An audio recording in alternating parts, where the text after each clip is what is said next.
సంత్ రవిదాస్ని విడుదల చేస్తారు. 1520లో సంత్ రవిదాస్ మరణించాడు. తిరిగి సికిందర్ లోహి దురాఘాతాలు మళ్లీ మొదలయ్యాయి. మాదిగలు ఇస్లాం మతం స్వీకరించడానికి నిరాకరించారు. వాళ్ళందరినీ బందీ చేశాడు. వారిని చర్మంతో చెప్పులు, ఇతర వస్తువులు తయారు చేసే పని అప్పగించాడు. విదేశీ ఆక్రమణ కంటే ముందు భారత్లో చర్మంతో చెప్పులు చేయడం లేదు. చర్మాన్ని అపవిత్రంగా భావించేవాళ్ళు. ఆ తరువాత మాదిగలు చర్మంతో వస్తువులు తయారు చేస్తారని వారిని చాలా నీచంగా మాదిగలు అని పిలిచేవాళ్ళు. ఇస్లాం మతం స్వీకరించని కారణంగా క్షత్రియ వంశస్థులను చాలా ఘోరంగా అవమానించేవాళ్ళు. క్షత్రియులు ఎప్పుడూ తమ పనులు చిత్తశుద్ధితో నిర్వహించేవాళ్ళు. వారు ఇస్లాం మతం స్వీకరించలేదు. సికిందర్కి లొంగలేదు. జైల్లో ఉన్నప్పుడు వాళ్ళు చర్మంతో పనిచేసేవాళ్ళు. అలా అప్పటినుంచే వాళ్ళు మాదిగలుగా మారారు. ఈ సామాజిక వర్గ ప్రజలకు అందుకే విద్య విషయంలోనూ అభ్యంతరాలు మొదలయ్యాయి.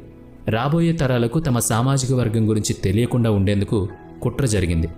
చర్మంతో పనిచేయడం మొదలుపెట్టడంతో వారిని క్షత్రియుల నుంచి దూరం చేశారు. సికిందర్ లోహినే వీరిని నీచులు, అశుద్ధ జాతులు అని సంబోధించడం మొదలుపెట్టాడు. విజయ్ సోన్కర్ శాస్త్రి మాదిగల గురించి రాసిన మరింత సమాచారం హిందూ చర్మకార్ జాతి అనే హిందీ పుస్తకంలో కనిపిస్తుంది.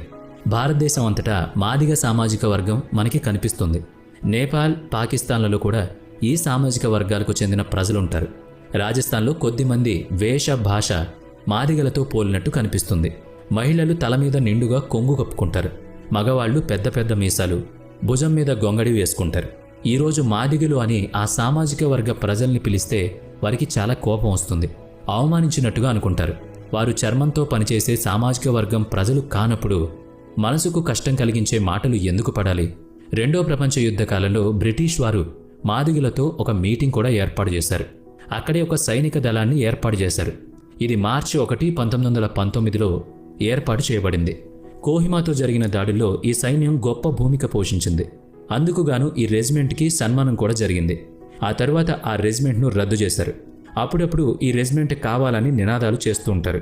బాబాసాహెబ్ అంబేద్కర్ సమాజంలోని అన్ని వర్గాల వారిని సమానంగా చూడాలని చెప్పారు. చట్ట పరిధిలోకి